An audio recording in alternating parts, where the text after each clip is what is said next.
Hey everybody, welcome back to the channel. It's John from Planes, Trains, and Comic Books. Today we are doing Obi-Wan Kenobi episode 6, the last episode. I just got done watching this and I still my eyes are a little red because there were some tears shed. Oh my god, this show, amazing. Before we get into it, don't forget to like, share, subscribe. Let us know what you're enjoying. Let us know if there's something you'd like to review. Don't forget to check out some of our things we got going on YouTube. Matt's got his comic book reviews. You can also sign up for our Patreon if you'd like. With that said, let's get into it.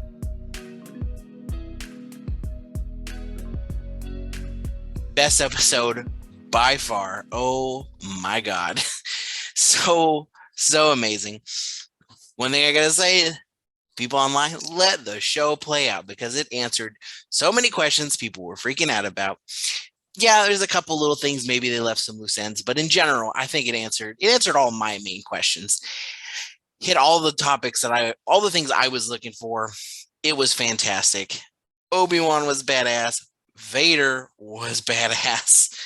I cried 3 or 4 times in this last episode. It was fantastic. Going through ahead here, we're going to be hitting some spoilers. So if you haven't seen it yet, get out now. There's so many classic references to John Williams' score in this that just fantastic, really set the mood of like how epic this last episode was. This episode right away, oh my god.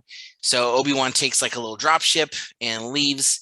Vader is like, follow Kenobi. And this is one of the best scenes. The Grand Inquisitor standing there and he's like, one Jedi is not worth like finding out what these people know about this, hidden system of smuggling people and former Jedi. Like I feel like that's more important, Vader. And Obi-Wan's like, this isn't just a Jedi. And Grand Inquisitor's like, okay. So Star Destroyer turns and follows Kenobi. So Vader goes to the planet, and my favorite freaking ship they actually have the Lambda shuttle fly in. It's the white shuttles from the original series. So he goes down, and then Vader and Obi-Wan start their fight. And it is amazing right from the get-go.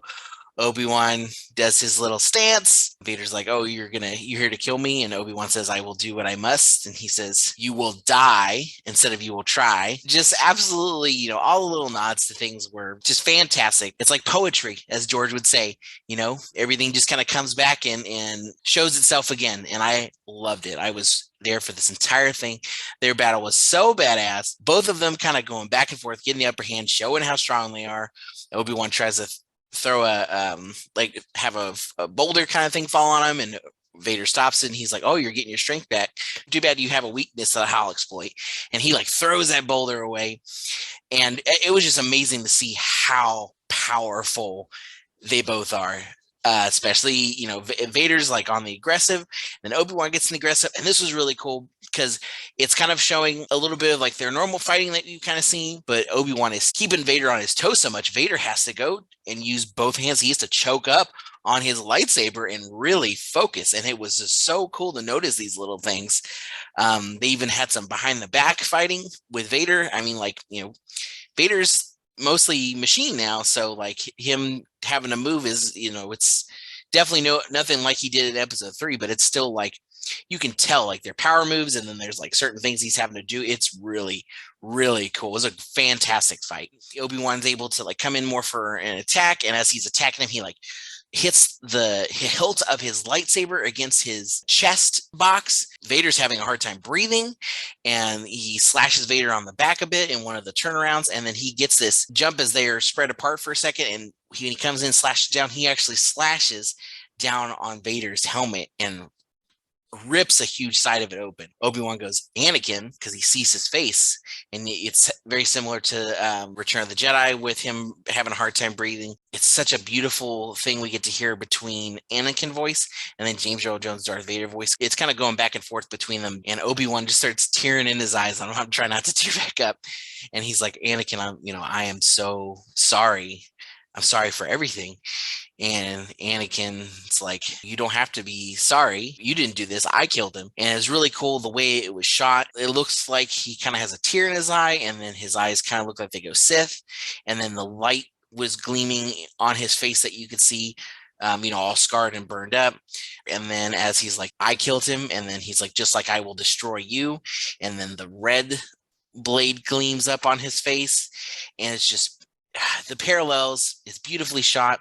You can see it was kind of like Anakin's way of, I guess, absolving Obi-Wan of guilt. Like that's a little bit of good that was left in him, but it's, you know, it's all Vader now. But he's saying this, but he is beat the hell up. Like, I mean, there's not really much else he can do. He's still kind of like humped over, even though he's like, I'm going to destroy you. Obi-Wan's like, I guess my friend is truly dead. And he says, so long, Darth. And the next cutaway, Vader is restored. He's back on Mustafar, so he's obviously cleaned himself up.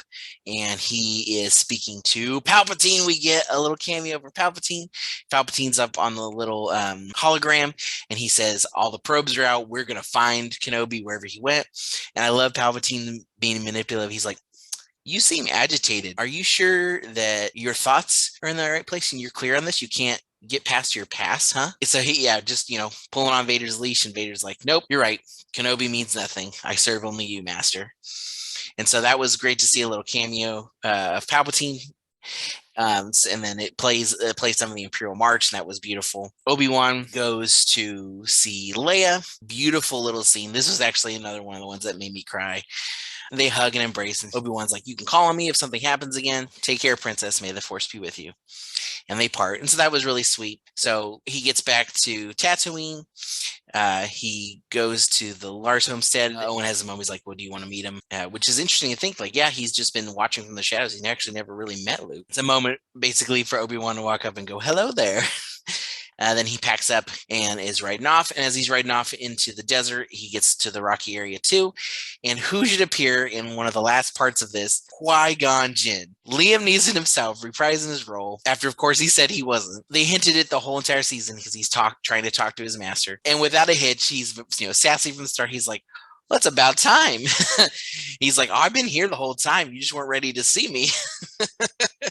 And it was beautiful. It was a nice little cherry on top of this fantastic series. I mean, I can't speak enough. Ewan McGregor we don't deserve him. He is amazing. It's amazing to go back and think about some of the things he said about it took him a bit to like get back into character, because he just owns this Obi-Wan character so much. He is so perfect, and he does such a good job of like kind of bridging that gap from being younger Obi-Wan and still learning to the older Obi-Wan who's very mature and got things together. And then this arc that he had of like being disillusioned and being out on his own and kind of like putting everything away and then having to like get that courage back up and realize there's still people out there that need help, and that he doesn't have to just be there in the shadows like watching over.